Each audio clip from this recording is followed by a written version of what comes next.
Welcome to our last session of our virtual series as part of DevFest.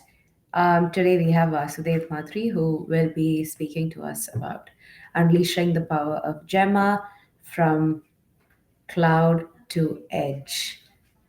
Over to you, Vasudev. Yeah, thank you. Thanks for joining in this afternoon, evening. Uh, so we'll just go through Gemma.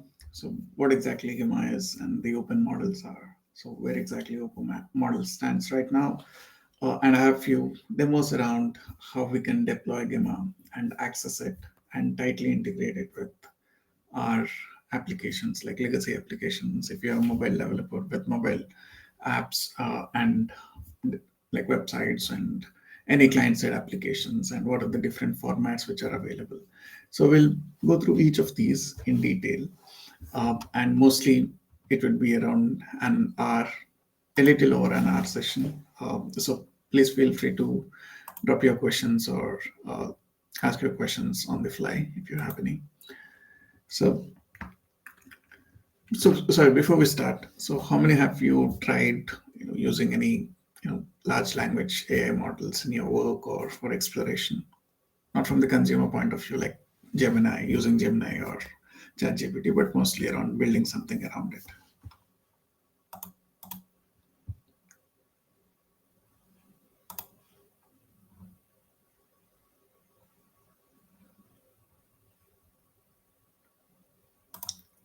Okay, all right. So just some backstory. So similar to the models like Gemini, OpenAI, or any other proprietary models. So we have few open models which have been uh, in the market since early 2023. So the first or the prominent player was mostly Llama. So Llama was released from Meta. And then we have Mistral, DeepSeek, Quen, Gemma, and recently GPT OSS. So these are the open LLM models and is available to download and use it. So the early adopter and the dominant player was Llama. And then we have Gemma, who the model from Google, which was released back in early 2024. So it was released as part of the open source Google forum and in the conjunction of DeepMind research. So we have multiple models within Gemma, and then we have Mistral, DeepSeek, and Quen, which are some of the contenders of the top two models. So Llama was an early adopter and still a bit dominant across the market compared to Gemma and the other models, but Gemma has a lot of ecosystem and community support over the other models. So the major releases, I mean, it's not only one model in the open source arena. So there are multiple models. In Jan, it was DeepSeek. So that was the first um, one of the releases on DeepSeek. And then in March, it was Gemma. And back in April, it was Llama and Quen. And then we have MinMax, Baidu. There are many models which have been releasing over the past year. So most of the models are LLM and comes with different sizes. So few models are very large in size. For example, DeepSeek models are very large in size compared to Llama 3 or Gemma 2 or GPT OSS because they have a lot of parameters which they are trained on and a bit more context window. So how to use or how to choose the right model? So that purely depends upon the use case which we are trying to solve. For example, when we go with Gemma or Llama or Quen, they are available as umbrella of models. So starting from 1B, 3B, 7B to 70B. So they are available in different model sizes. However, when we go with the other path like DeepSeek and Kimi and Baidu models, so they are mostly heavy models and substitutes for the actual Gemini or any other model, but it needs a lot of hardware to execute it. So currently I'm running 1B and 2B models in my local, which works um, as expected, but with a slow inference rate. However, if I use like 30B or 70B, my local machine just starts. So we may need some higher configuration machines um, or let's say GPUs or any other like higher order setup. So this is some background on open models. And what's the share of the open models in the usage? So largely, it was Meta was leading the race back in 2023 till the end of last year, and right now the community is mostly widely using Llama. But then we have Gemma and Quen, which has a higher share, or predictably higher share, or comparatively higher share with the other models. So when do we exactly use open models? So we have seen background what are the available models, and there are like at least 10 or 20 popular models available, but there are like hundreds of models which are available on Hugging Face and Kaggle, which we can use directly for our use cases. However, how do we choose or when do we choose the models? So any quick thoughts around why exactly we would choose an open model over any model like Gemini or GPT-5 or 4? Yeah, that's the right one. Keeping the data internal. So that's a good shot. So when we operate at an enterprise level, so there are multiple uh, different criterias and audits and compliance in place. So for example, at least the place I work with, so we have like GDPR, DORA, and the other audit and data security and governance in place. So at any given point in time, we can't share our data to any third-party vendors, and all the PII data should be redacted, deleted, and there are many steps to it. So in that controlled environments or in that auditable environments, then we fall back to use something called like open models. And also the other part is mostly around total cost of ownership over the time. So for example, if the scale is too high, let's say 1 million tokens per day or 2 million tokens per day, then it's good to compare and rationalize which is the better option. And let's say we have a lot of specialized models. So, for example, Gemini or GPT-5 are out of the box models which have a humongous amount of knowledge within it. However, if we want to build some specialized, customized models specific to our use case and enterprise use cases, uh, organizational needs, and that's when we look for open models. So when we go with open models, there are some disadvantages as well.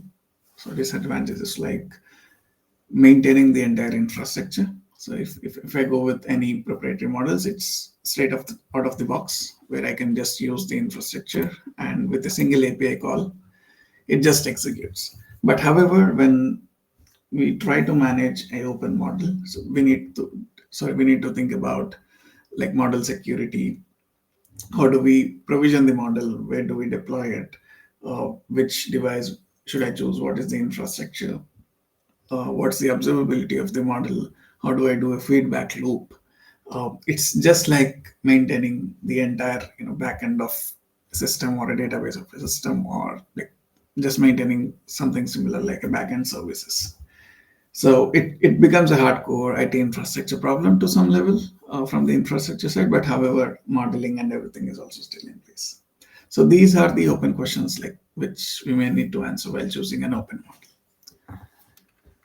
So this, however, this gives a fine-grained control and runs the model where we actually need. So we'll also evaluate like what are the options to deploy the model based on the use case, and we'll see a quick demos on that.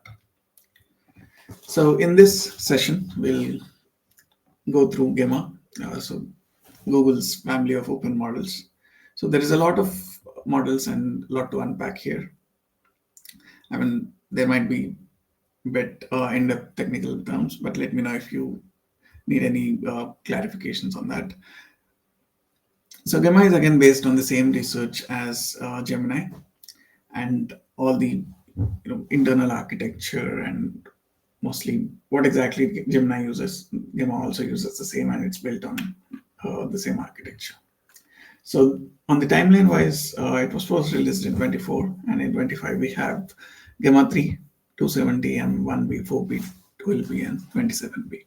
So the suffix M and B represents the context window and the size of the models, and sorry, it represents the size of the model and with the different context window sizes. And the models which have been released in 3N, these are mostly edge models. E2B and E4B are two variants. So there are multiple versions of the models. So these are the base models. Out of these base models, there are few models which are specifically trained for a domain specific need. So these are like shield gamma and med gamma and tx gamma, data gamma, recurrent gamma. So there are multiple models within the specialized category of the models.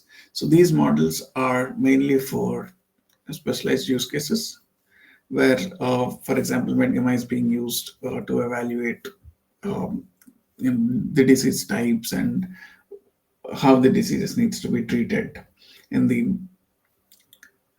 countries where doctors are not available or accessible. And then we have a different gamma model which solves the math problems. We'll see one of those demos where it actually helps us to solve the simple maths problems. So one of the early AI startup, not exactly startup, a non-profit, is focusing on building a bot around Gemma and other open source models in order to provide the education through WhatsApp to the lower socioeconomic countries where the education is not very accessible.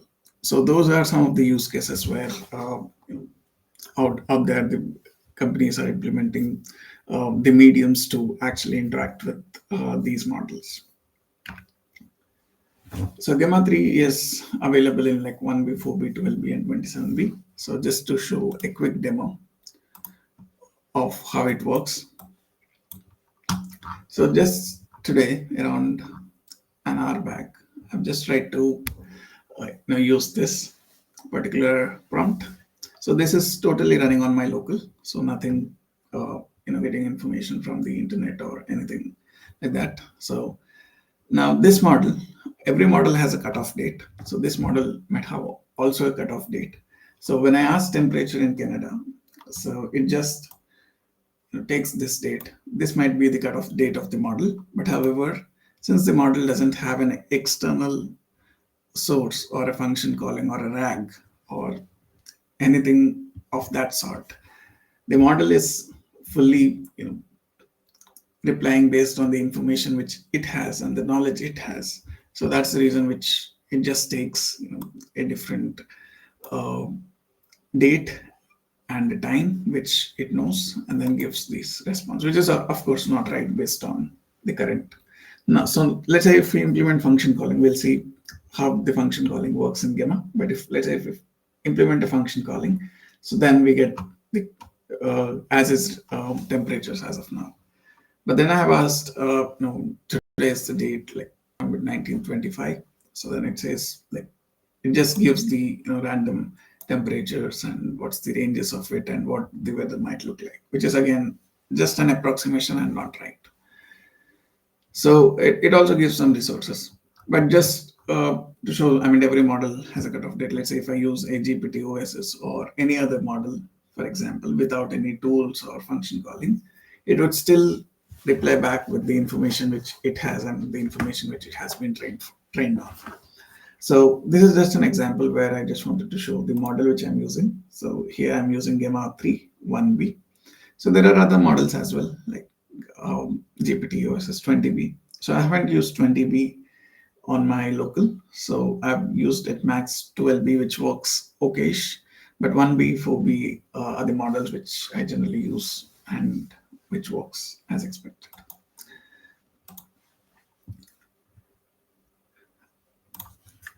So here we have seen like 1B, which is mainly used for embeddings and analysis, where we want to tightly integrate with the client side or mobile applications. And with the higher order smartphones, we can use 4B and then 12B and 27B based on our need and the use case and the information or the knowledge which we need. So for example, if it is a simple summarization use case, then we can go for 1B or 4B. However, if you want to build a larger scale, sophisticated, complex intelligent system, then we might need to look for the other models, other variants of the models. So it also supports multimodality, where we can just type in a different language and it replaces back in a different language, and the translation and everything implicitly. And then it comes to multimodality, where Gemma 3 natively supports the image understanding and image rendering, and also understanding the image and rendering the information and replying back with what exactly that means. So how exactly it works? So internally, as we know, most of the LLM models are the foundational piece for like attention mechanism. So all the LLM models are built on attention mechanism, and it uses a decoder called siglip. So siglip is mainly used for understanding the image, where the image, any size of the image, is ideally changed to 896 cross 896 pixels, and it has been like, then it turns to the keywords, and then it will be rendered as the tokens. So this is the process which it uses. So it uses a decoder called cyclip. So in this picture, it's a air conditioning remote control, where it's mostly in Japanese, and it actually looks at the image and the prompt given alongside of it, and then it replies back. So this is mostly on the image understanding. And then comes function calling. So function calling is at the moment is mostly, kind of tightly integrated with all the LLMs like tools or RAG, but the days before RAG is mostly around function calling. So this was the early days where uh, people wants to adopt LLMs, but they want to get the information from an external source. So that's when they go for function calling. But now the systems have been very matured, uh, where people are using RAG or any other similar uh, systems to get the external information into the LLM. So the Gemma's function calling capability is mainly used to integrate with the external APIs or any legacy databases, or um, enabling any agentic experiences. So how exactly it works? So if we have to consider the same scenario as the question earlier, so what's the weather looks like right now, or today's date is November 19, what's the weather? So how exactly it could have worked when we have implemented the end-to-end function calling? So first, the client drops a prompt. So prompt goes to model. So model understands that for this kind of prompts, it needs to make a function call. So let's say if it calls some weather API and gets the response for all the cities in a particular location, and the API gives back the response with the current temperatures, and the response is given back to the model. Model would understand that response, maybe the JSON or any other similar response, and convert that response into a pretty text or a user understandable text and reply back to the client. So this entire process, along with an additional API call, is the life cycle of a prompt to inference. So this function call, the API call mainly is known as function calling, which is triggered by the model itself based on the system instructions and the prompt design the which the developer does, and then it replies back. So this is the function calling process, where we can implement an external interaction based on the prompts. So we can chain the function calls into multiple steps, but that purely depends on the use case. So then something has been released recently, very recently, is Gemma 3N.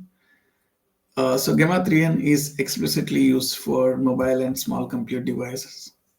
So this is mostly focused on the edge device compute. So Gemma 3N supports the fast inference, and also accepts the audio and video output capabilities. So if you want to check it out, Gemma 3N on your local like smartphones or machines, Then you can download an application called Gemma Edge, sorry, Google Edge Gallery.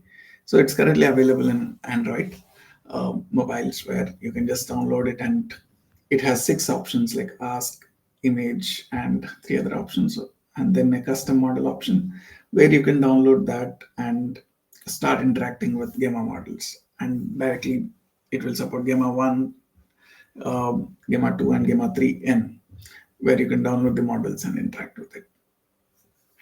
It's in a preview state, but you can still give it a try. So these are the models which are used for on-device LLM and built around the concept of Gemini Nano.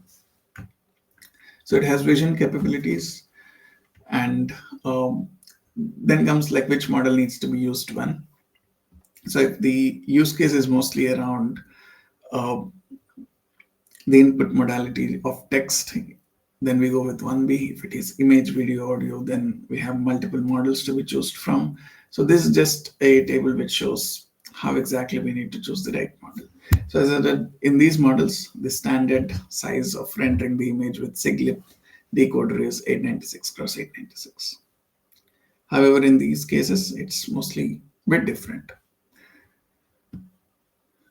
So just a quick one again.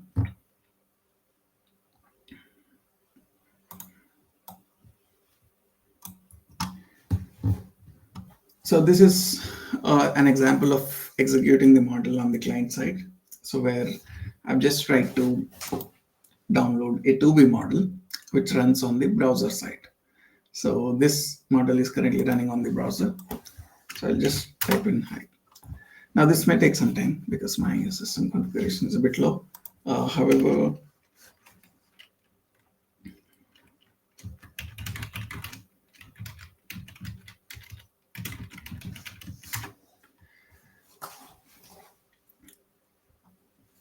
let's say if I want to deploy it on a lightweight device, or uh, any summarization or image understanding, or highlighting few things from a text, or image rendering or extraction.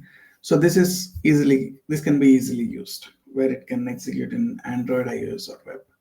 So this is again tightly integrated with Flutter and other mobile-based SDKs where you can directly use the model. Now this may take some time, but yeah.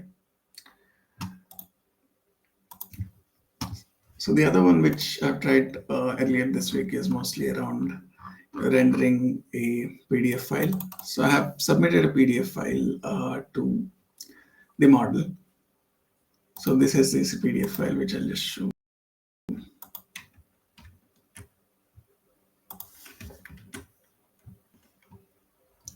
So I'm just opening it up.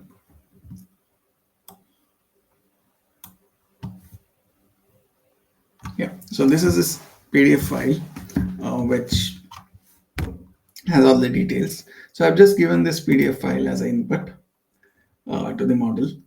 So this extracts and understands the model. So again, this is totally on my local system, and I'm using the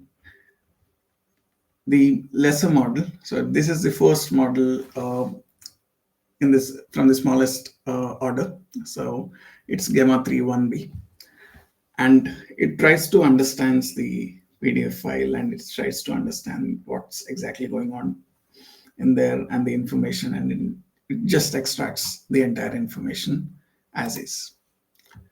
So in this case, it extracts all the transactions and query types and the final amount and all the details. So for example, if I had to do it, let's say in the era of 2015s or 16s, then I need to develop my own OCR system with any packages like OpenCV, Tesseract, and many other packages, and then build a simple suite of OCR and then run it and then extract the information.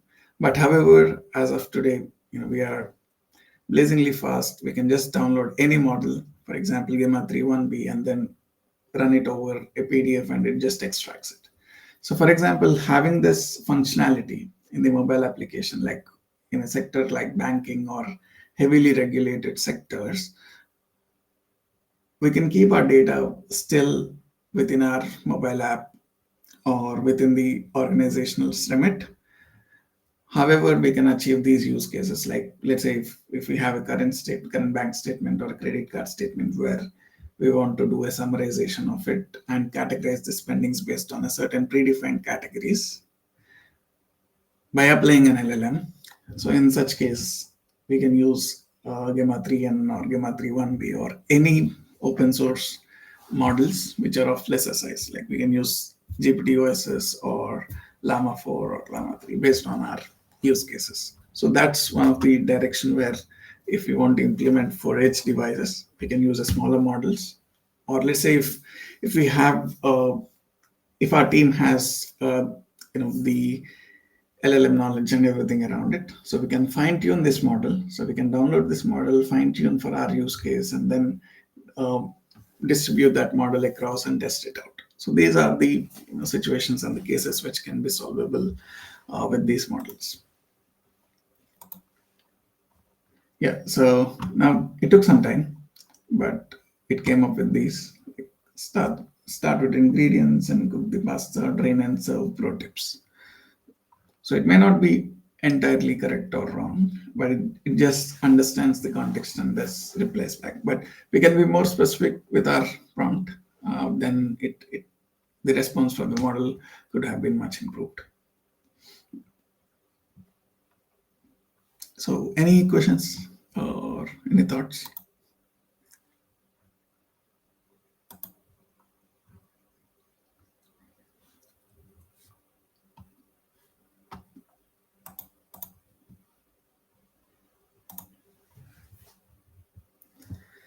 So for fine tuning, we have few libraries and few methods which we'll cover, but it's mostly a straightforward process. But let's say if you want to deep dive at the model architecture level and change the checkpoints and model weights, then that's a complex one. But at least for most of the models or most of the cases, we would just fine tune it by using few like techniques and the library. Again, this is at a very high level, and with our system instructions and prompts and the grounding rules and the guardrails of the model. So these can be defined and can be fine tuned on that.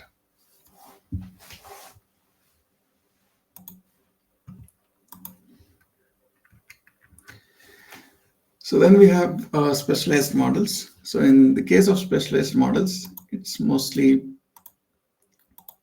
sorry, just a minute.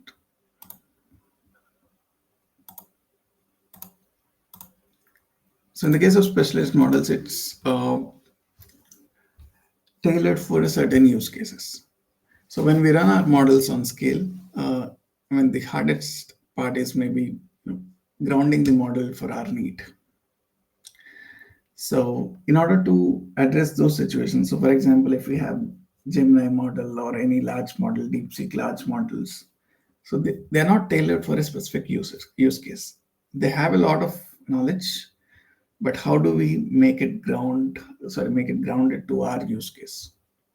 So that there are multiple techniques around it again, but can we build a particular model which is tailored for our use case? So that's when like Gemma has released multiple other versions of the models like Polygemma. So this year they have released Polygemma 2, which is a series of vision language models, and this again uses SIGLIP encoder uh, to the actual Gemma model. So this can be used for image purpose. So we have like few demos around it where we can just upload an image and it understands the image or it detects the image and all the traditional vision capabilities. So this is mostly used for like multimodality purpose and image. And then we have something called Shield Gemma. So Shield Gamma is a safety classifier model where this can be used to put some guardrails around the models. So this can be acting as one layer before the actual model and one layer after the model response. So for example, if I want to filter out any model responses or if I want to classify or filter the outputs which are generated by the model and regulate the input or output, then we use something called shield gamma. So shield gamma, by using it, we can provide users with feedback on their inputs and detect uh, like harmful outputs from the other AI systems, or and reducing the risk of the overall model. So shield gamma can be tuned. It can be fine tuned to the parameters which we need. Like um, it actually detects these things like harassment, hate speech, dangerous content, and explicit content, where we can identify these content, and let's say based on our guardrails and based on our use case, if we don't want to allow these things to be entered into the model or generated from the model, in order to put those guardrails, we can use shield gamma.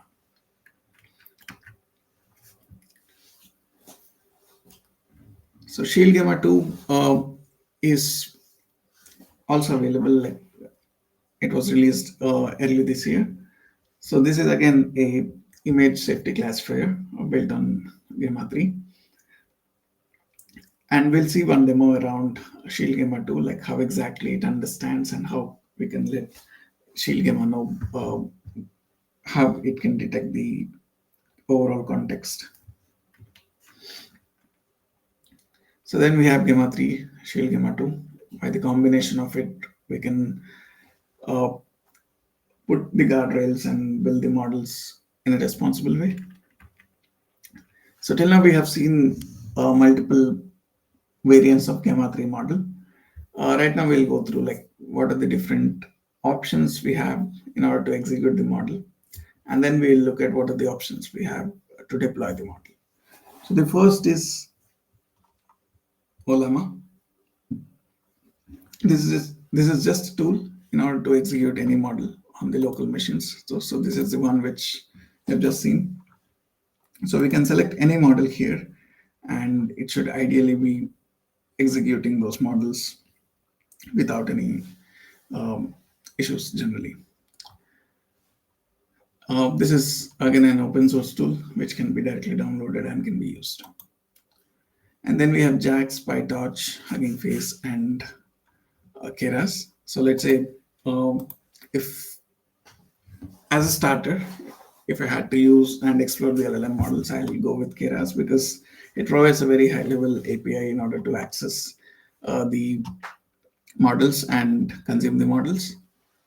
So its advantage is the abstraction, whereas the TensorFlow, JAX, and PyTorch are mostly having the low-level details. So JAX provides the high-performance numerical computation capabilities, which are mostly used for research and computationally intensive tasks. So it internally uses NumPy library so that it would just fasten the overall uh, process based on the hardware. And again, from the TensorFlow perspective, it's a foundational ML library. So it offers more granular control. Let's say if I want to do a fine tuning of the model itself at a much lower level and change the networks and the architecture, then that's when I'll go with TensorFlow. So then we have PyTorch, transformers, and TRL. So these are the other libraries which are available.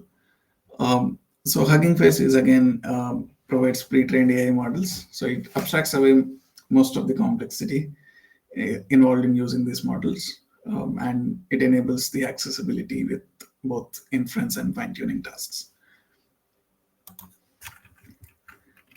So now we move to how to scale. But before that, we'll just go through a few demos.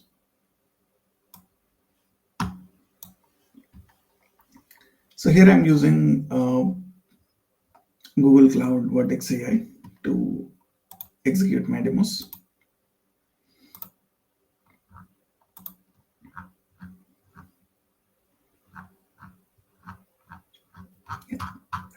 So this is an example to use Gemma 3 model. So in this case, I'm just using Gemma 3 in order to do a quick image understanding.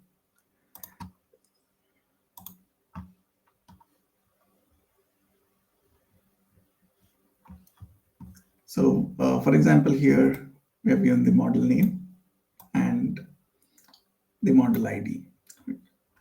So, sorry, before that, how exactly I'm downloading the model? So I'm using something called Hugging Face, like the one of the framework to directly read the models and use it. So from the Hugging Face, there is a framework called Transformers, and then I'm just using that model and function. From this function, I'm downloading a pre-trained model. So this downloads the entire model. I mean, this generally takes some time because generally the models are around at least 500 to 600 MB in size. So then I'm just doing a resize of the images,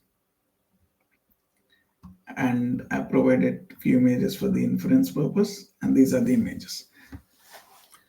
So this like collab is done by one of the other active DDEs, and in this image I've just provided this image like image one, and I'm trying to describe the image, and here I'm just sending out like image prompt model name and processor as the inputs. So this understands the image, so which we have given the reference here, and it also reads this prompt and gives the response. I mean, this is pretty easy to understand. And then we have different one where we give the input as the image, and from the image we have just told that identify the famous landmark and location, describe the history of this place. So we're again supplying image prompt model processor. It understands the image, combines with prompt, understands the context, and replace back. So this is one of the famous places in Austria, and some history about it. So we can filter out the prompt in a better way, and then we can get the target tailored response in a more deterministic way, which with some parameters like temperature and p-values. So then here I'm submitting a different uh, image with a different language. So this is in German, which says, what does this image show, or something very similar. Now, we know that we are using a Gemma 3 model. It supports image understanding and multilinguality. So it should ideally translate and understand this image and sends back a response. Now, this response, I believe, when I translated, it has translated to a cafe with chairs. I think something similar, but I'm not a fluent speaker in German, so it's just translating to a cafe with the chairs outside or something similar. So then we go with mathematical reasoning, where we are submitting image 4, and we are trying to derive the value of x here. I mean, this is a very simple equation, but it also works with few of the mid-level difficult functionalities. So here we are just submitting like what is the value of x. So it understands the image, it computes the result for it, and gives the response back. So this is mostly around mathematical understanding, where like few of the NGOs are working on. And then inference of videos.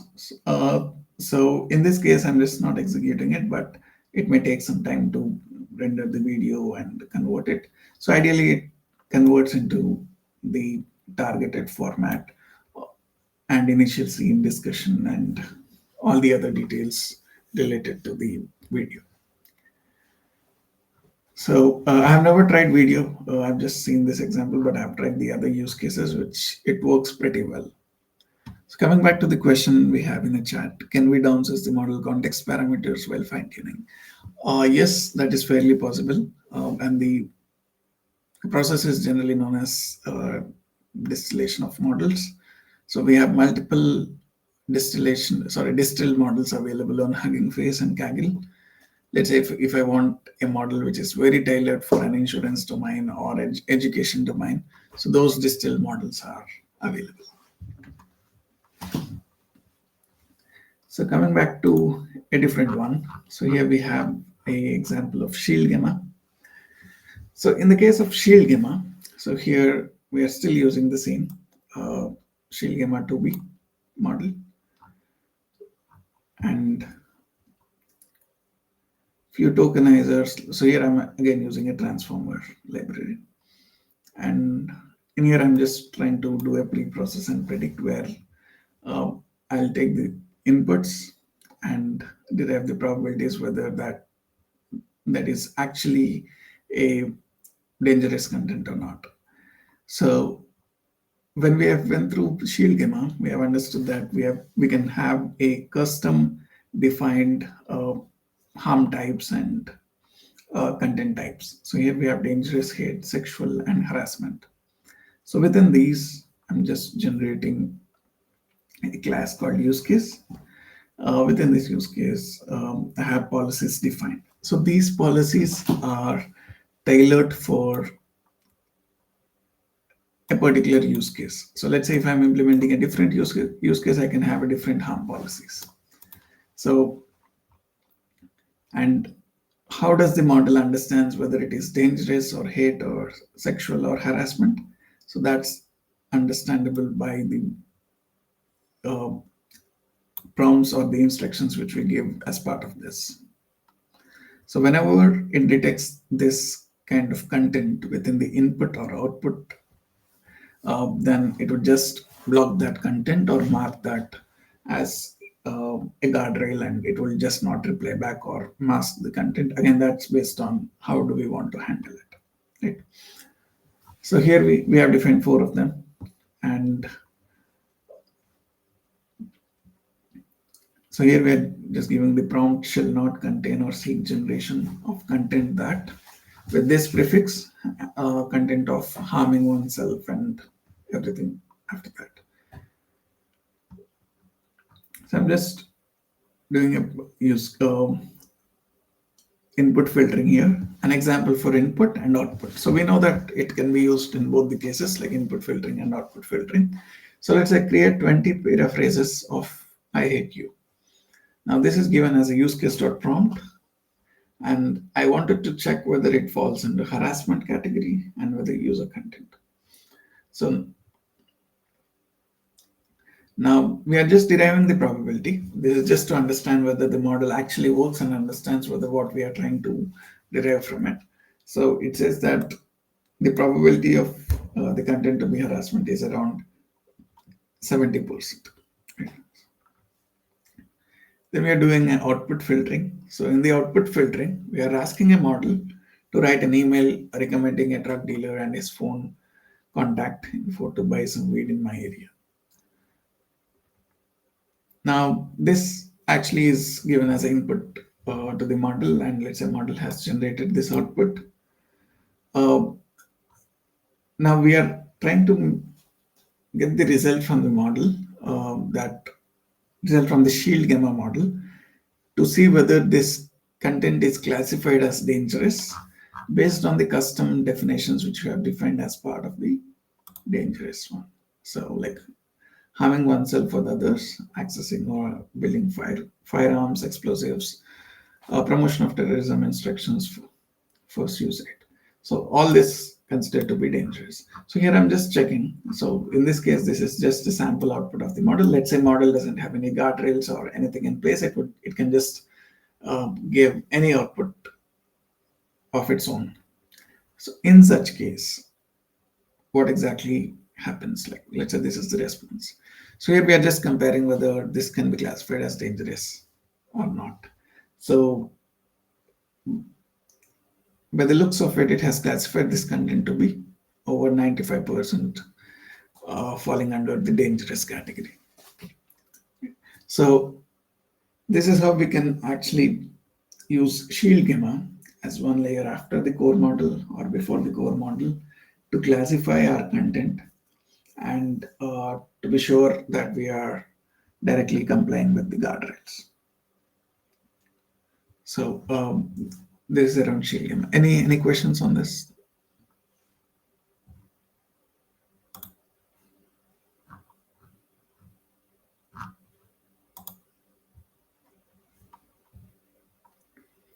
So we'll just move to a different example now. Let's try to show that.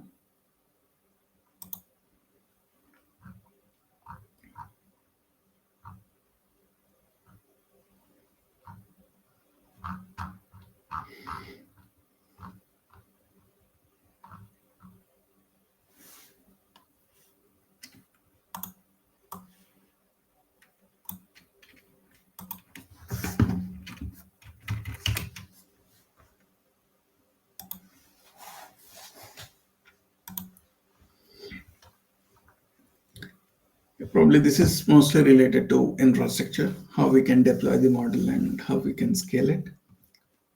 So I think so. One of the many options to run the models are Google Cloud Build, Vertex AI endpoints, and Kubernetes engine. So in this case, I've just deployed one of the models last week, where so this is the script which I've used. I mean, this is again available on Gemma Cookbook on GitHub, where this example is available, where you can deploy your own model. So I'm just taking the base image and um, authenticating with Hugging Face with this token and downloading the model. And once I download it, I'm submitting a cloud build job, which generates a Docker container and pushes it to the artifact registry, which is just as a Docker hub for Google Cloud. So once it deploys to the artifact registry, I'm creating a one more deploy.sh file where it deploys the uh, overall model to Google Cloud Run. I mean, this takes at least 15 to 20 minutes. So once that is done, here I'm just calling that API service. So Cloud Run is again can be accessible with a URL. So in this URL, I'm just requesting like v1 chat completions with the right content type and authorization. So here I'm just giving the model name and the messages and the prompt. So in the prompt, best places to visit in Vienna, give me a list of places. So now it understands it and replaces back as a text. So these are some of the best places to be visited uh, whenever we visit Vienna. So because I was in Vienna last week, speaking at DevFest Vienna, so I've just asked this prompt in there. So this is an API interaction with the deployed model on Google Cloud Run. Now, let's say if I want to integrate some intelligence into a traditional legacy business application or a business ERP system or a mobile application. So this is much easier way to integrate if we want to implement our own fine-tuned models or specialized models. So coming back to this, so what are the different ways to deploy the model or scale it? So now, just to summarize, we have seen details about what are the different variants of models, what are the frameworks where we can use and consume the model, and we have seen Olema where we can run our model on edge or local machines, and then we have seen like a media pipe example where we can run the model on the client side. And then we have seen a cloud run example where we can deploy the model to Google Cloud and execute it. And then some examples on experimentation and explores on the Colab Enterprise uh, by executing the models and understanding how it works. So these are like most of the known ways to deploy the models. So however, now let's deep dive into what are the actual ways and options available. And so the underlying infrastructure is always same, like GPU, TPUs, less CPUs, like N2 generation CPUs, where we can use to execute and run our models.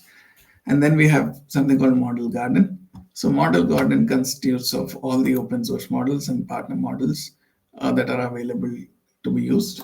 So for example, if I go in here, I can directly deploy any model which are mostly available. So we have Gemma 3 and 3 to Gemma and embedding Gemma. Let's say if I want to deploy a Gemma 3N model, so we generally have a deploy model option. So I can directly do a deploy model. We can deploy to Vertex AI.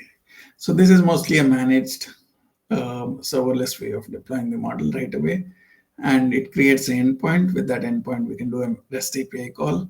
So I have that example here.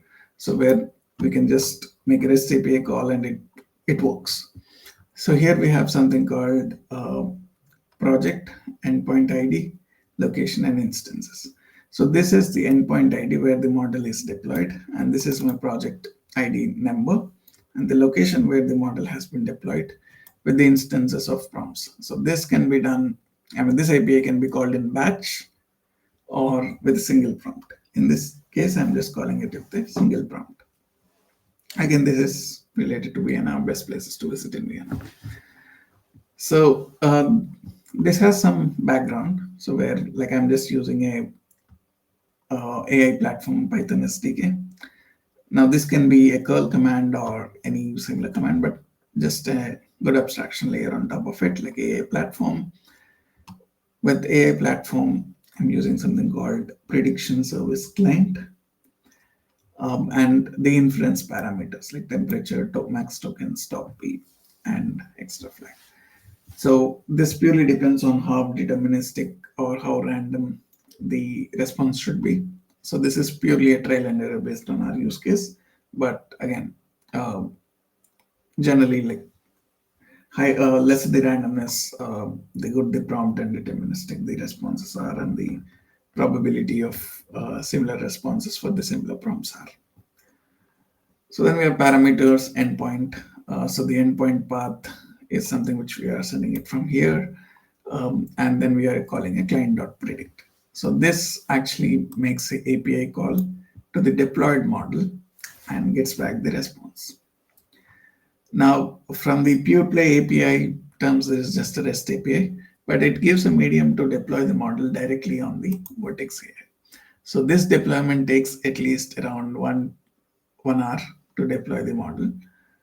So whenever you deploy it, I mean, once the deployment is completed, you receive an email stating that whether it is successful or failure.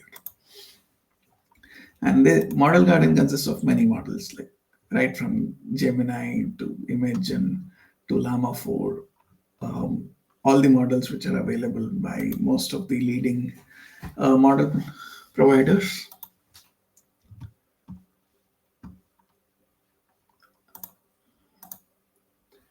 And then we have AI platform. So AI platform is a framework, the one which we have seen just now. So this AI platform provides all the SDKs and everything around it to tune or connect and make inferences on the models. And then we have search and conversation AI solutions. This is mostly a consumer-facing solutions which are directly available to be used. So the other way to deploy the model is Dockerizing the model and deploy it on Kubernetes. So we know that Kubernetes is widely used for multiple use cases. So in order to deploy the OpenLLM models, we can also use Kubernetes, but it comes with uh, some level of maintainability factor, which is non-negotiable when we go with any open source infrastructure services and deploying and managing it ourselves.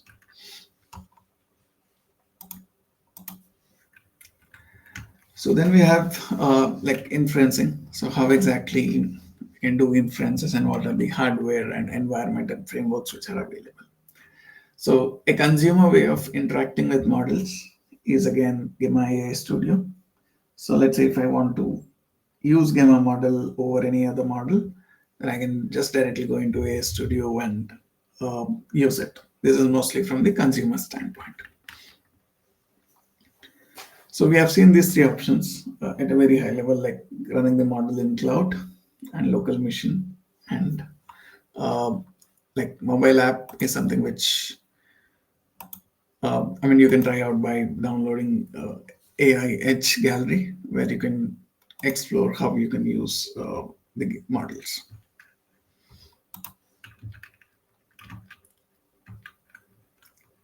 So in order to execute the models on the cloud and scale them, so we have um, CPUs by default, yes. Then we have GPUs and TPUs. So GPUs are mainly fueling the overall inferencing and training of the models. So generally, Google Cloud provides GPUs like NVIDIA A100 and H100 and Tesla series, uh, where these are originally designed for rendering graphics, but they are massively supporting parallel architectures. I mean, that's what it makes well suited for the vector operations and matrix operations. Now, at a very low level, if we boil down to what exactly happens with each LLM or pixel or anything, so it's just the matter of matrix and vector operations and multiplications. And then comes TPUs. So TPUs are proprietary technology, I think, from Google. So these are custom designed application specific integrated circuits. So they are built up for the AI workloads only. So I think we have around four generation of TPUs till now. So TPUs are highly compatible and easy to run with TensorFlow and JAX because TPUs often deliver superior performance per power usage as well. So, for example, like TPU V4, which is like generation 4, can offer a better performance to 1.2 to 1.7 times than NVIDIA A100 GPU. I mean, these are the official numbers from Google, which it claims that it's better than I think A100 GPUs. I mean, the choice between the GPU and TPU often comes down to a trade-off between the ecosystem support for GPUs versus TPUs because GPUs are widely used and have some lower level dependencies sorted like CUDA libraries and other things which are easy to use. Whereas, let's say if your organization or use case is tightly integrated with Google Cloud where TPUs are available uh, right away, you can consider using TPUs. So then we have foundational libraries. So at a foundational level, few libraries outperform the other libraries like PyTorch, which is again an open source library. So internally, it uses a computation graph, which makes the coding or the model training is more intuitive. And when it comes to TensorFlow, again, it also offers a comprehensive ecosystem with like with the tools and the frameworks for deploying it on edge. For example, TensorFlow Lite for mobiles and edge devices. So JAX also is something which is from Google where it combines Python's NumPy API with automatic differentiation and a compiler called XLA for higher performance. This is mostly for research purposes. Personally, I never use JAX because I'm not that in depth into the research and changing the models altogether and distributed training. So I mostly use from the fine tuning standpoint both PyTorch and TensorFlow. So let's say if you want to explore Gemma and do an inference with Keras, this is a quick notebook link which you can use.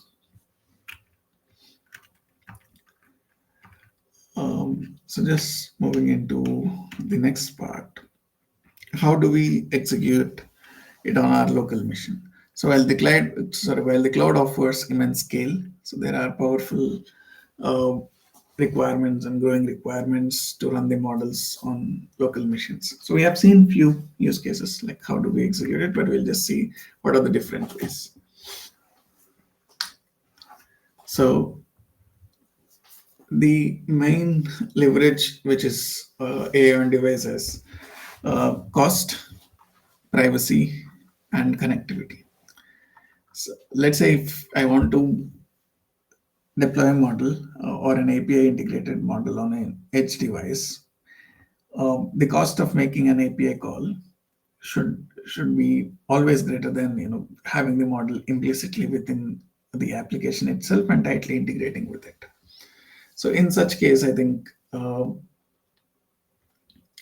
model of having the executions to run on local machines is much cheaper. And for Gemma 3 or Gemma at least, the local inference ecosystem is highly optimized for the low level languages like C and C++. So the ecosystem starts with Llama CPP, where I mean within the open LLM space, it's ideally termed as local LLM revolution. So that's when the local LLM execution and the other parts have started, where Llama CPP can be used with CPUs and GPUs, and it supports multiple techniques and memory optimization and quantization. Olama again took power of Llama CPP, so it has been built on Llama CPP, where it provides a Docker-like experience, but now the interface has completely changed to a directly usable stack. And Light RTLM, so this is again built on C++ runtime, and this is part of the Google AI Edge stack. So it's extension of TensorFlow Lite, I believe. And the recent ones are LM Studio. So this has a good user interface. I've just tried it once. It's really good and has a compelling UI where we can directly use, and there are multiple options to compare the responses, divert the responses, and changing the window of the responses altogether, which is mostly like a developer tools in Chrome for LLM. So if you want to get started with Olama, you can just refer this um, cookbook where you can have where you have the guidelines to actually go through it.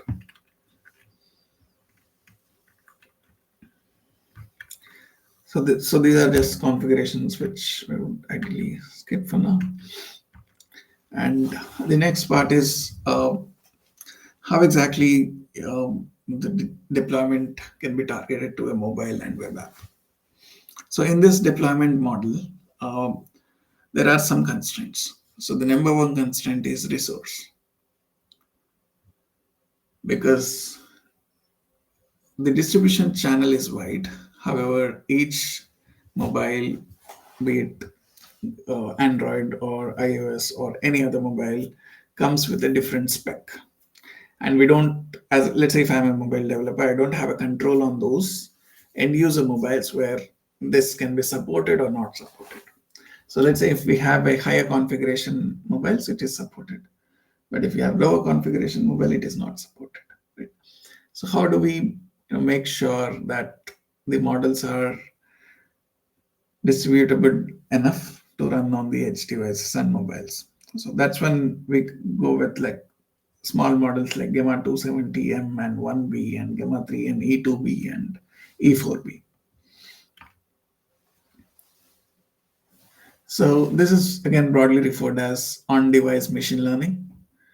So again, this again approach comes from the desktop local AI, but a bit amplified for a mobile app where low latency is critical for a responsive user experience.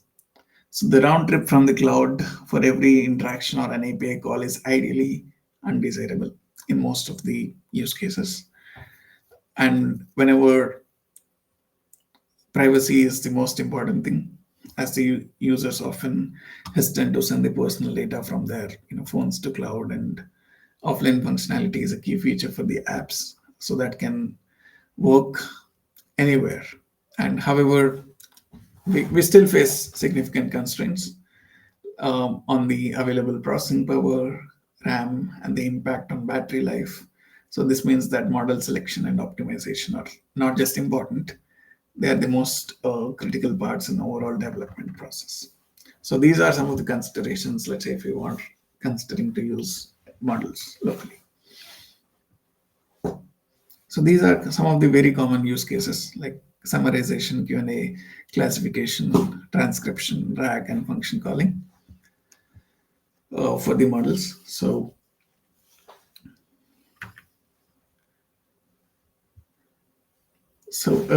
this is the breakdown of Gemma models, which are suitable for on-device deployment, categorized by generation. So it specifies the parameter sizes, modalities, whether it supports text or multimodal, and also context lengths for the smallest models in each family. So the latest models are again optimized for edge devices at E2B and E4B, which supports text, audio, image with a 32K like context length. And choosing the right model again depends on the size. Like for example, the other trade-offs as well. Gamma 3B, sorry, Gamma 3 1B model is most lightweight option, but it is text only, like making it ideal for applications like smart replays or text classification, where the memory footprint is absolutely top priority. For example, Gamma 3 4B introduces multimodality, allowing it to process both text and images. It has a very large context window of 128K. It can handle complex and long form reasoning tasks that involve visual elements. And Gamma 3 and E4B, which is the latest model, is uh, again an on-device multimodal AI model. I mean, it can process all the modalities like text, image, video, and audio. It's actually built on mobile first architecture. So that's the reason Google came up with a name called E4B, E for edge, 4B parameters. And it includes, a few of the latest uh, innovations like matte format design and per layer embeddings, which allows it to run with a less memory footprint for a smaller model. And again, this is purely depends upon the use case which we are trying to solve. If it is text only, then we can go with 1B. If it is like a multi-model, then we need to choose between the other available options. So the next one is around like running the AI models on edge. So Google AI Edge is ideally known as the Google's ODML stack on-device ML. So LightRT is the framework where we can run our on-device runtime. And MediaPipe is for high-level tasks like image segmentation, image understanding. So the example which we have seen on the browser is with MediaPipe libraries. And LightRT LM is for deploying the multimodal models like Gemma directly on device. The example application which I was just referring to is this Google AI Edge Gallery. So you can download this application and authorize with Kaggle or Hugging Face, and it would directly install the models on your mobile devices, and you can start interacting with these models. Like we have Gamma 3 and E2B, E4B, 1B, and Quen 1.5B. So this is just a sample on the right where we see it direct. I mean, on mobile they interact with the model. So it has Ask Image, AI Chat, Audio Scribe, and Prompt Lab. These are the multiple use cases which it supports at the moment, and it's right currently in the preview state.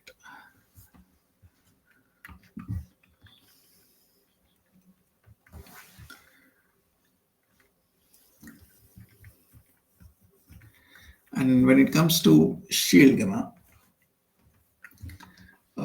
this is how we need to design our architecture, where we have safeguards in place for input filtering, and then the prompt processes and model gives the output, and then we have safeguards on the output of the model, and we need to also filter out the model. So this is where like open models show real value. I mean, they can be extended to fit for any given need.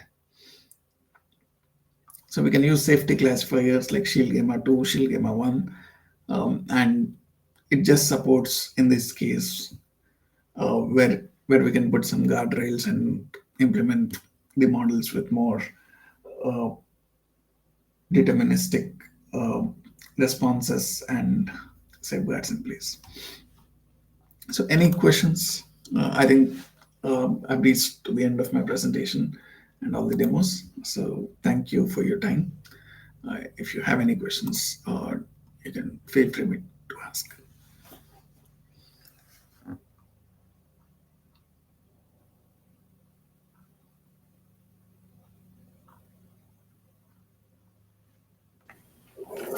Thank you, Vasudev.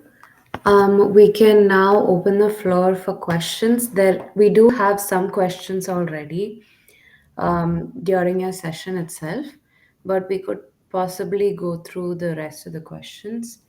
And if anybody has more questions, please feel free to leave them in the comments. For now, we could go through Jazz's and Manvinder's questions. I think Jazz initially was asking about um, what hyperparameter tuning or fine tuning you do before you train the model. And later, I guess that was about um, the whole like platform itself. Like I think it's a pretty straightforward UI.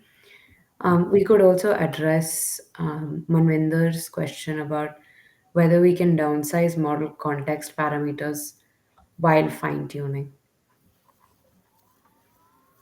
Yeah, no worries. Probably I can go through in a bit detail about fine tuning. I think I've touched upon it. Yeah. So we use techniques like parameter efficient fine tuning. We generally call it as PEFT. So, I mean, this is the most easy fine tuning option which is available to start with. So under that, one technique is LoRa, so low rank adaptation. So which involves adding a small adapter layers to the trained model instead of original weights. So this is again a low process one. So I mean it's like thinking of a deforming a clay model using a sparse grid of points Yeah. instead of directly touching the clay. So Yeah. that means it directly doesn't break the existing model, but pinch. I mean, adding a pinch of salt wherever we Yeah. need, Yeah. Yeah. Yeah. making it work. Yeah. And then we have, I mean, the sorry, I'm just thinking the trade-offs for it. So the trade-offs is what are our requirements? Whether the requirements is large memory requirements or like computational cost or time constraints. So if it is large memory requirements, then we need to update all the model parameters during the fine tuning process. If it is high computational cost, then we need to do a forward and backward passes Yeah. for all. Yeah. Yeah. Yeah. Thank you, Vasudev. Do we have any more questions from the audience? If not, thank you so much, Vasudev, for your session. I really enjoyed it. I think during COVID or like during. Oh, we have one more question.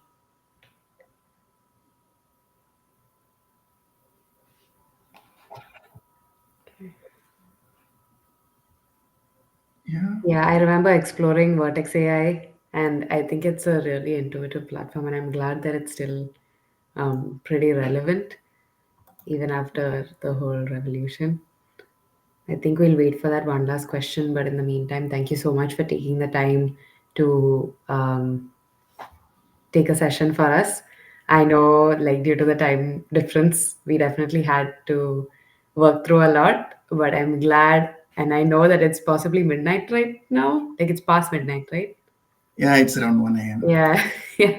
But anyways, thank you so much for taking the time, even though it is pretty difficult. It is a good platform for many people to access these tools and technologies, and it's mostly not freely available, this knowledge. So thank you so much for doing this.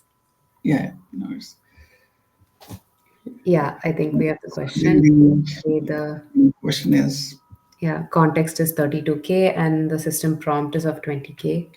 Would you suggest fine tuning? So I'm guessing it's, would you suggest fine tuning initially, or suggest that we, I guess, yeah, refine the prompt?